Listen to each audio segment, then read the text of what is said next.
और चलिए अब बात करेंगे दिल्ली के दंगल की। दिल्ली के रण में सीएम योगी भरेंगे हुंकार और आज 3 चुनावी जनसभाओं को मुख्यमंत्री संबोधित करेंगे। किराड़ी, जनकपुरी और उत्तम नगर में मुख्यमंत्री की रैली है और इन रैली के माध्यम से बीजेपी प्रत्याशियों के लिए वोट की अपील मुख्यमंत्री योगी आदित्यनाथ करेंगे। 5 फरवरी को वोट डाले जाएंगे और 8 फरवरी को नतीजे आएंगे।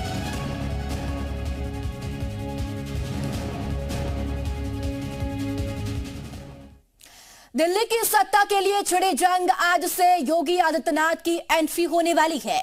योगी आदित्यनाथ दिल्ली के दंगल में 4 दिन में 14 रैलियां कर विरोधियों में खलबली मचाएंगे, लेकिन योगी के दिल्ली आने से पहले ही विरोधी घबरा गए हैं।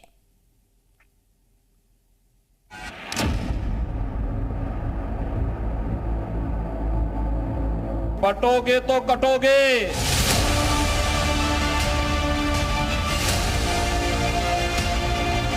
एक रहेंगे तो सेफ रहेंगे।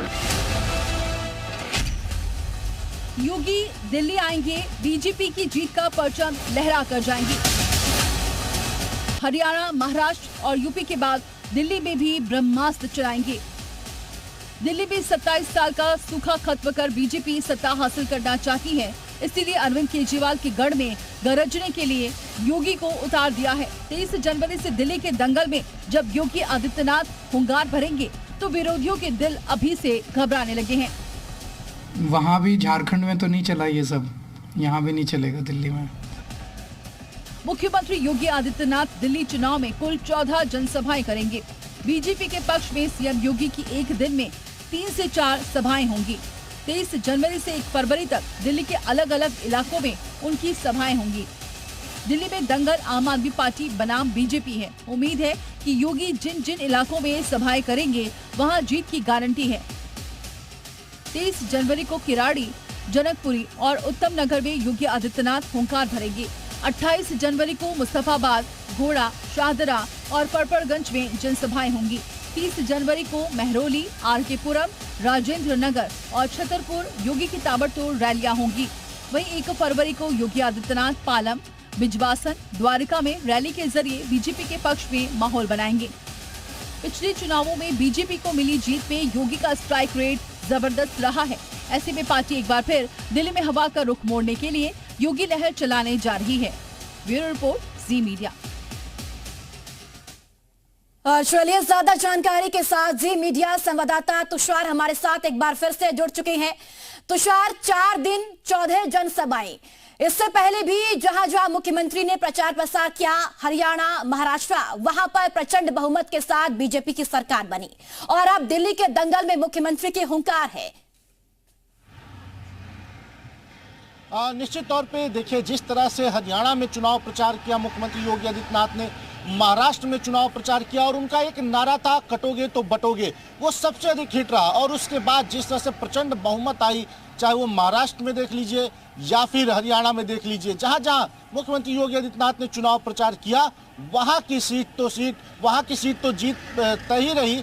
इसके अलावा भी आसपास के भी सीटों पर बड़ा प्रभाव देखने को मुख्यमंत्री योगी आदित्यनाथ का मिलता था। आपको बता दें कि मुख्यमंत्री योगी आदित्यनाथ के कटोगे तो बटोगे के नारे का तोड़ विपक्षियों के पास नहीं मिला और उसका असर ये रहा कि हरियाणा में पूर्ण बहुमत से सरकार बनी, महाराष्ट्र में पूर्ण बहुमत से सरकार बनी। एक बार फिर से मुख्यमंत्री योगी आदित्यनाथ दिल्ली की तरफ रुख किए हुए हैं। दिल्ली चुनावी मैदान में वो उतरने वाले हैं। आज से और लेकर 1 फरवरी तक वो लगभग 14 चुनावी जनसभाओं को संबोधित करेंगे और उसमें एक एक दिन में 3 से 4 रैलियां हैं। आज 3:30 बजे मुख्यमंत्री योगी आदित्यनाथ दिल्ली के किराड़ी में चुनावी जनसभा करेंगे। उसके बाद 4:50 पे करोल बाग में करेंगे। 6:05 पे वो जनकपुरी में भारतीय जनता पार्टी के प्रत्याशियों के फेवर में चुनावी जनसभा को संबोधित करेंगे। कहीं ना कहीं मुख्यमंत्री योगी आदित्यनाथ का दिल्ली के चुनावी मैदान में उतरना वहां की विपक्ष की पार्टियों में खलबली मचा रखा है, क्योंकि इससे पहले जिस तरह से योगी आदित्यनाथ हरियाणा, महाराष्ट्र या मध्य प्रदेश के तमाम जगहों पे चुनावी रैलियों को संबोधित किया, उसके बाद उसका असर देखने को मिला, उसमें कई बदलाव देखने को मिले। मुख्यमंत्री योगी आदित्यनाथ के जो नारे थे, जो स्लोगन वो बोला करते थे, उसका असर चुनाव में साफ तौर के देखने को मिला है। और अभी तक अगर देखा जाए तो कटोगे तो बटोगे के नारे का तोड़ विपक्ष के पास नहीं मिला। हालांकि अगर यूपी में देखा जाए तो कई समाजवादी पार्टी के नेताओं ने उनके नारे का तोड़ को लेकर तमाम पोस्टर जरूर लगाए, लेकिन बहुत ज्यादा असर होता हुआ यहाँ नहीं दिखा है। अब देखने वाली बिल्कुल तुषार, अब देखने वाली बात यही होगी कि जो असर हरियाणा